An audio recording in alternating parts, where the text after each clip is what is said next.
Hello, folks. Welcome to the Solar Fit Renewable Energy Show. Bill Gallagher back with you again today. We're coming to you from our studios in beautiful Daytona Beach, Florida. Birthplace of speed, in case you didn't know that, that's for sure. Give you a weather report. It is absolutely beautiful. It's about 82 degrees here, light breeze out of the southwest. This is the way we like it, folks. This is it. I want to give a shout out today to our friends at Daytona Dodge Chrysler Jeep Ram for their loyal support through the years, in particular to our driver, our local driver, Mr. Daniel Dye. He is doing an outstanding job driving in the NASCAR Xfinity Series for Colleague Racing, the number 10 Chevrolet. We were up Darlington a couple weeks ago, and in Bristol last week, and then Rockingham, and then off to Talladega. But he's doing a wonderful job carrying the Solar Fit colors and Race to Stop Suicide across America. Please tune in CW station and watch him as he goes out and travels the high-speed tracks. We've got a very special guest to us today as Mr.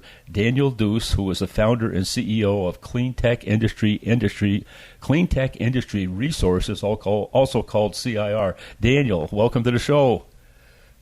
Bill, it's my pleasure. Thank you so much for having me. And thanks so much for telling me about your home base in Burlington, Vermont. I'll tell you what, I love Vermont. I love the people in Vermont. And as I mentioned before, I grew up just across the lake from Lake Champlain.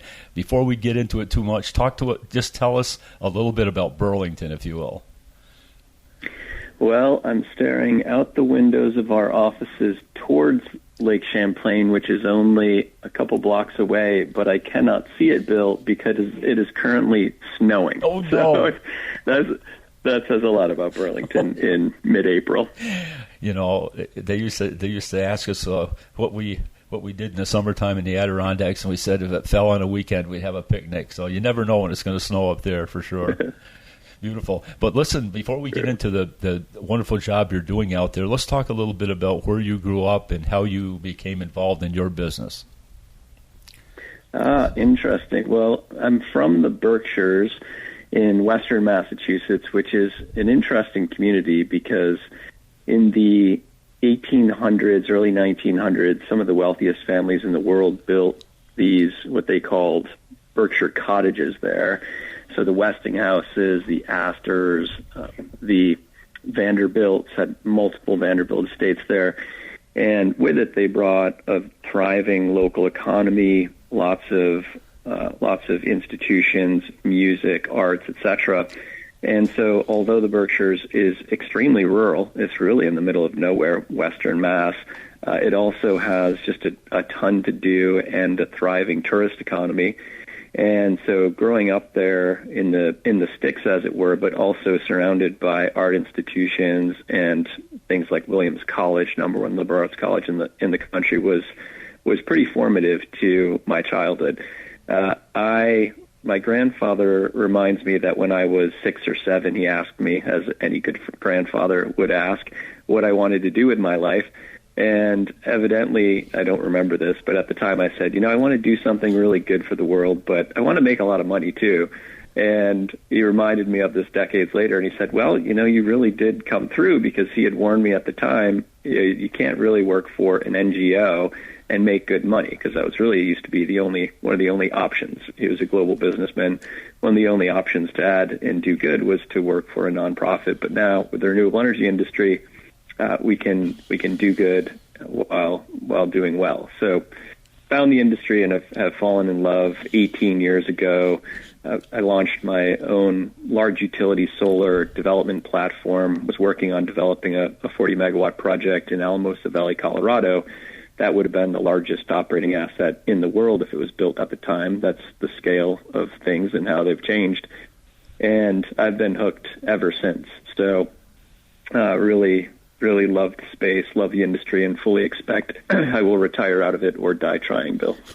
Okay. Well, I hope it's retired, Daniel. It's really funny. It sounds like we had somewhat similar backgrounds when I grew up in the Adirondacks. And the reason I got involved in this solar business, actually 50 years ago this coming month, was because of the acid rain. If you recall the acid rain situation,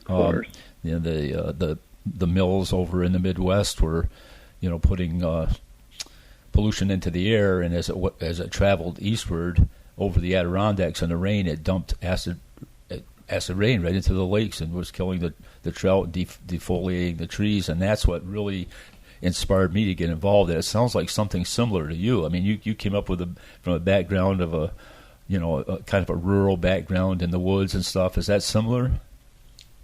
Yeah, exactly.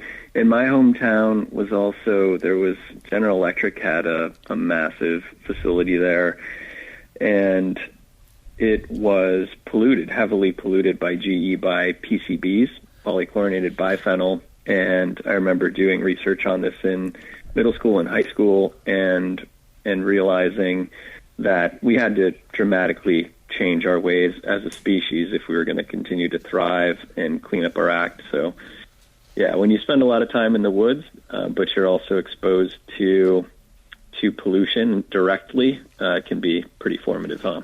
Wow. Well, we're glad you're in this business for sure. Tell us a little bit about clean tech industry resources. Yeah, I would love to.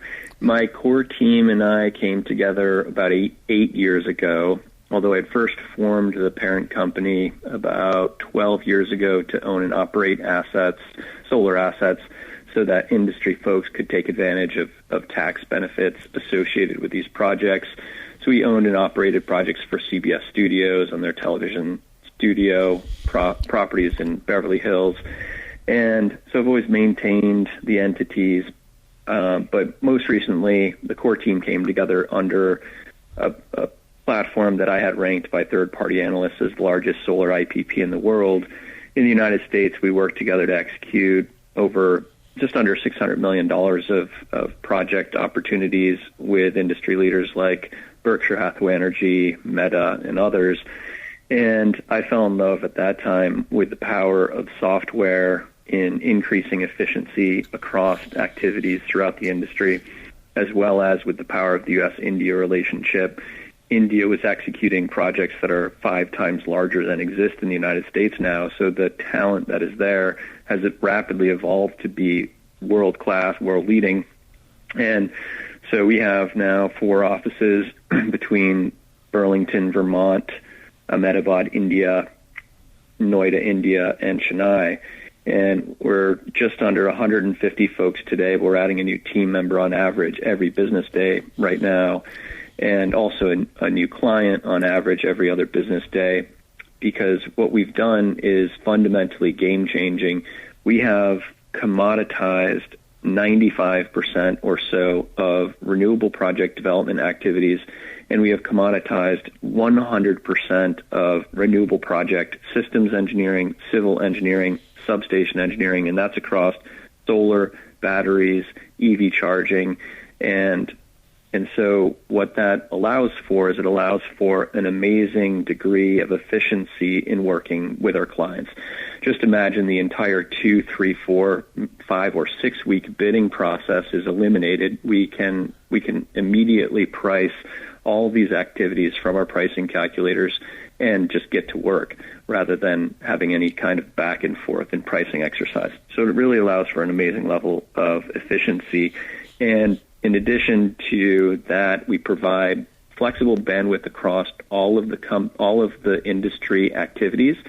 So not just turnkey engineering, but we also provide turnkey project development, which incorporates legal estimation. It incorporates development activities, operations, including construction management as a service. So from site diligence all the way through flowing electrons, we have turnkey resources to help advance customers' projects, either whatever they need in the moment based on their internal bandwidth, or truly turnkey delivery as a service, but without development fees, without construction margins, simply as a cost-plus service.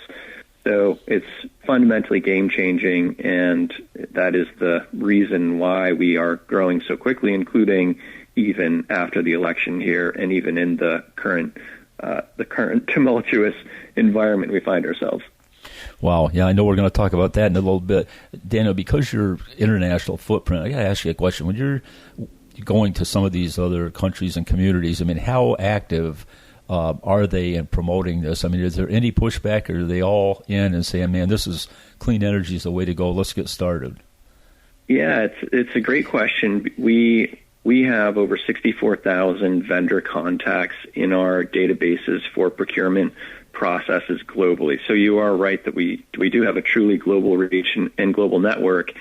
And we find excitement for the industry almost everywhere that we go. India especially is very bullish. The Indian renewable market may well surpass the U.S. annual installed market over the next several years, because they don't have a tremendous amount of great domestic energy resources. They don't have the large natural gas shale reserves we do, oil and gas, and even their domestic coal tends to be of lower quality.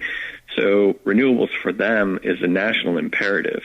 They're a net energy importer, which is a drag on the value of their currency. So we see a tremendous amount of effort there, and of course they're combating their pollution situation. Now, of course, the emission of a carbon atom in India versus in the United States or Europe, it doesn't matter, does it? Doesn't matter where anywhere in the world this pollution is originating. What matters is that we work aggressively to combat it. And I think that's the spirit that the vast majority of folks that we work with have, which certainly makes for intense collaboration and effective collaboration, right? When you're not just focused on business and revenue and net income, but you're focused on a mission. And so that tends to be how our partners look at things too. Yeah, amen. Great answer to that. You know, I've never understood, nor will I understand, the pushback on using renewable energy. It just seems a little bit obtuse to me. I don't know. I don't get it. To me, any clean electron is a good electron, whether it's utility scale or residential or anything like that. My goodness, we've got such the largest power source in the world that comes up. It's 90 million miles from here. Why not use it? It is the lowest cost electricity ever produced by humanity, and I believe will be for quite some time. So totally agree with you there. I was just chatting with a friend, and we were laughing about how folks have tagged us as intermittent energy resource and how this is supposedly some catastrophic challenge to face in integrating these resources to the grid, when in fact the grid has been built to leverage and rely upon intermittent resources from day one, i.e. peaker plants, some of which only operate a few times a year. So intermittent resources on the grid are nothing new whatsoever, right? It's just it's a tagline, but there's something about the word sustainability, Bill, which is that everything and anything eventually must be sustainable by definition at some point. And so from the first day I've gotten into renewables, I've believed and continue to believe that they are an inevitability, not a choice, option, or political topic. So that's my perspective on that issue. Well, and I agree. You know, it didn't really used to be like this. Daniel and I'm older than you. We've never met person to person, although I'd love to do that at some point in time. But it never really seemed that this was an issue. But now it's become a bit of a political ping pong ball. And I know that, you know, we're going to take a break in a few minutes, but after the break, we'll be talking about the tariffs and what's going on nationally and actually internationally, and how it's affecting all the folks that are using renewable and the ones that aren't using renewable. But before we do that, let me ask you one other question. You're also the founder of Shared Estates. What is that? So when I was growing up in the Berkshires, I was driving by these historic estates built by these world-renowned families, and I always felt like they should be public resources rather than private homes. These are 13, 20,000 plus square foot estates, some on 200, 300 acres of beautiful land. And many were in disuse at this point. There's not a huge market for rural, massive home estates these days. And they required deep renovation and utilization. And so when VRBO Airbnb emerged, I bought a Westinghouse property, and it took me 2 years to renovate because it had not been touched since he built it in the 1800s. It was structurally failed, in fact. But when I put it on Airbnb and VRBO, it immediately, within 5 or 6 weeks, became the most well-booked vacation rental in Berkshire County out of 1,000 now listings. And so came to realize that there was a really phenomenal market for large group vacation rentals. And with this supply of historic properties in the Berkshires, it was just a perfect fit. And in the process, I was able to decarbonize. We buy and retire renewable energy credits for all of the carbon footprint of these historic estates, and we renovate and maintain them, and then we open them up so that middle-class families can enjoy them, because the price per person per night is about equivalent to a standard motel room.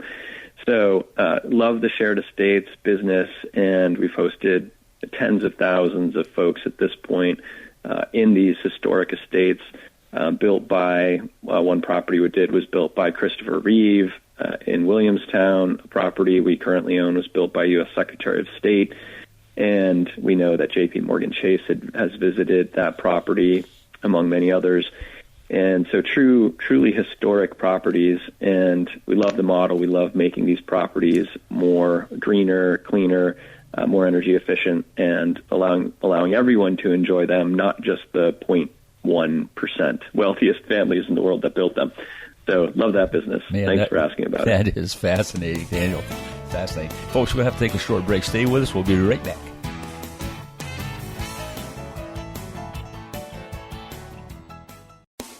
Hi folks, Bill Gallagher with SolarFit here. Have you ever thought about utilizing solar power for your home or business? Well, there's never been a better time to plug into the sun and stop renting electricity. How would you like to let your roof start paying you each month? Give us a call at 445-7606. That's 445-7606. Or visit us at solarfit.com and set yourself free. SolarFit your life and set yourself free with the sun's free energy. Hey folks, welcome back to the SolarFit Renewable Energy Show. I'm speaking with my friend Mr. Daniel Deuce, who is the founder and CEO of Cleantech Industry Resources, also called CIR, plus Shared Estates. I'm telling you, he's just a super duper entrepreneur, and I love talking to entrepreneurs. Daniel, welcome back to the show. Thanks, Bill. Pleasure to be here. I don't think you let any grass grow under your feet, man. You're also the co-founder of Solar Fight Night. I got to hear about that. What is Solar Fight Night? Solar Fight Night is my favorite night of the year, or nights plural. So about 18 years ago, a gentleman, Todd Mitchell, had the idea to get together folks in the industry, which barely existed at that time, to talk about how to get projects done. At the time, there was very little capital available. There were very few clients. And like we say, it was the beginning of the solar coaster, many ups and downs. And so we got, I think the first event, maybe we had 18 folks in a hotel room talking about their businesses, challenges they were facing, sharing ideas and concepts on how to advance and grow the industry. Well, fast forward, and every year that group has grown. So every single year we've had more folks attend this event year over year for 18 years sequentially. This year, we expect 3,300 folks to attend in Las Vegas at RE+, the largest renewable energy conference in North America. And they will include many of those same original founder CEOs that were in the room 18 years ago, and also folks who are doing new, innovative things. We also like to invite and bring in up-and-coming talent, folks who are getting things done in the industry. And now it is the largest renewable energy nonprofit fundraising event in the world that we know of, at 3,300 attendees. So we raise as much money as we possibly can. We deduct the costs of hosting the event, and then we donate the remainder to different nonprofits every year, who we also promote to the attendees each year. So we're raising cash and awareness for different nonprofit entities. This year, for example, we're raising for the Footprint Project, which provides catastrophe emergency response based on renewable energy, solar generators after climate-related and other storms. And we're raising for the Honnold Foundation. Alex Honnold has had for many years, and he covers their overhead costs through his contributions, and then our contributions go directly to projects in underprivileged communities around the world to help get them access to renewable energy and solar. And we're also raising for Solar Energy International, which has been providing high-value educational job training services to the industry for decades. And so we're really happy to promote those 501c3s this year, and Solar Fight Night now going into its 18th year. It gives me hope in humanity, Bill, because all year you go through the year and you read these headlines about some not so smart things that we do as humans, and it can kind of drag you down. But when you go to Solar Fight Night, you realize that no, in fact, there are many, many, many people in the world, because people come from all around the world, that are fighting the good fight, that are working really hard to do the right things. And it gives me renewed energy every year to go back in the trenches, get back on the solar coaster, and keep fighting hard for renewables. But big fan of Solar Fight Night. Thank you also for asking about that. Well, coincidentally, we go out to SPI every year. We've been going for maybe 12 or 13 years now. We do 8 to 10 interviews with the movers and shakers in the renewable energy and sustainability field. So hopefully we can hook up out there and maybe do another interview out there. But I'd love to see what's going on at Solar Fight Night, man. I'll get my gloves on and I'll come right out there, man. Absolutely. Please do. This year's theme is superheroes, so we will have superheroes everywhere. Some villains like grid interconnection, and of course a lot of heroes across solar, wind, battery storage, energy efficiency, and so it's a truly interactive experience. It's quite the thing. Man, I can't wait to see it. We chatted just briefly about the situation, and I actually sent a thing to a friend of mine the other day, and I said, hey, you'll never believe this. Someone came up with a term, intermittent energy, for solar. Just the same thing you were talking about. I said, this is the craziest thing I ever heard of. Of course it's intermittent. It comes up in the daytime and it doesn't work at night, but you have battery technology. But I thought that was just a crazy statement. Can we talk a little bit about the tariffs and what's going on out there today? Yeah, of course. But you have to realize that power consumption itself is also intermittent, isn't it, Bill? Right? You flip a switch on, you flip a switch off. You turn your HVAC on, you turn your HVAC off. And just so happens that the intermittency of solar is highly correlated to the intermittency of energy demand. So, always good to remind folks of that. The tariff situation, it comes at a terrible time because folks are also preparing to safe harbor projects against potential, I would say, likely changes in the Inflation Reduction Act and the Solar Investment Tax Credit.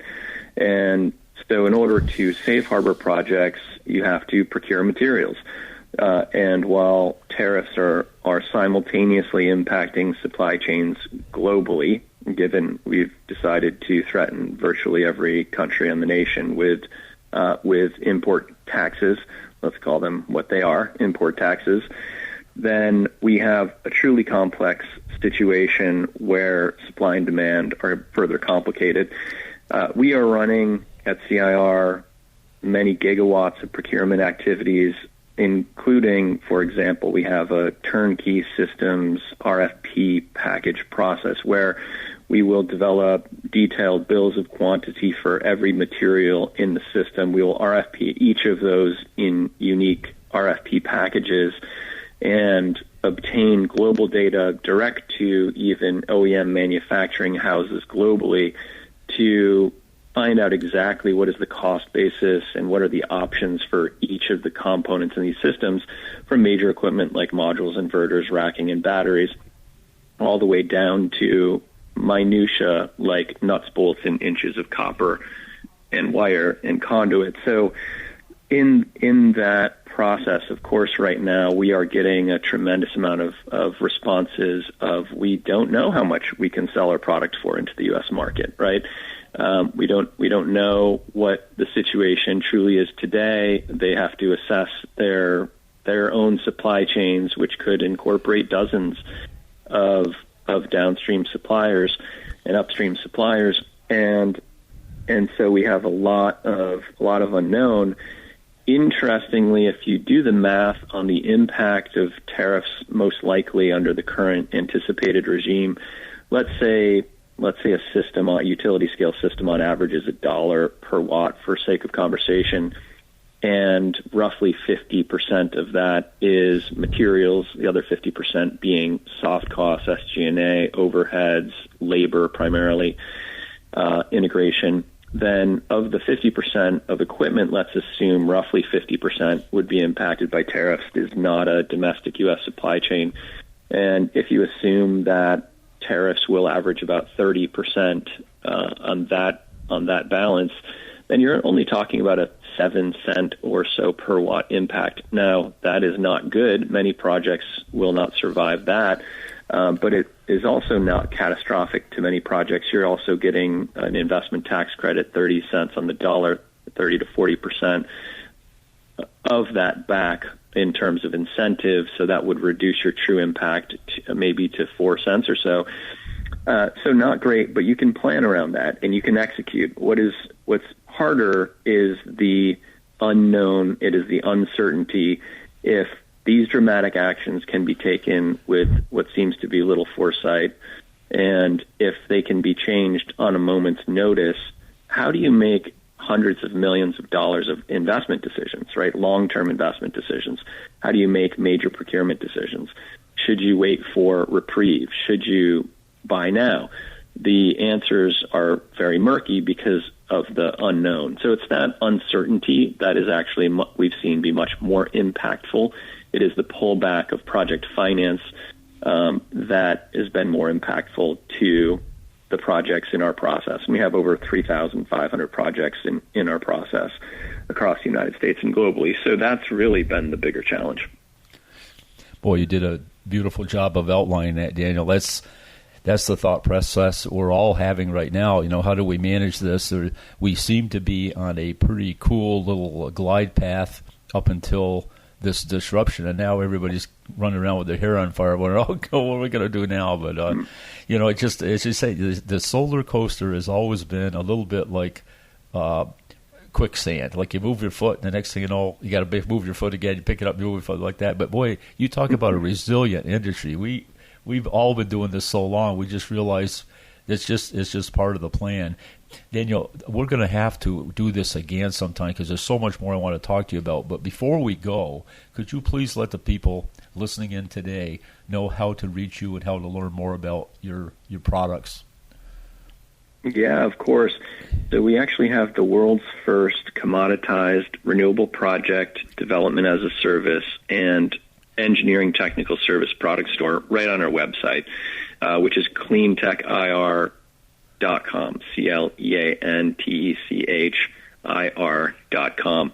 There's a product store right there which outlines hundreds of pre-scoped, pre-priced products, which is fascinating. And also love to connect with folks on LinkedIn. Anyone interested in or working in the industry can find me there. Daniel Deuce, D-U-S as in Sam. So look forward to connecting with your listeners. And thanks again, Bill. This has been fantastic. It's an awesome opportunity to talk with you, Daniel. And I hope we can get together out in Las Vegas. And I hope that it stops snowing unless you've got your skis in Burlington. How's the snow season? How's the ski season? Has it been pretty good, or has it been? Yeah, it was phenomenal. We got a lot of great powder here in the Northeast, which is a little bit of a change. I think in many ways we had a better season here than out west. So Stowe did well this year. Beautiful season. How about Killington? Yeah, I didn't make it, but I know. I think our mutual friend Nico Johnson was up for a good ski trip, and I think he said it was equally beautiful out that way. Yeah, shout out to Nico. He's doing a great job out there. Well, folks, you know what? We're going to sign off. Thanks, Mr. Daniel Deuce, for coming on today. And please support Daniel in the race to stop suicide. And we'll talk to you again next week.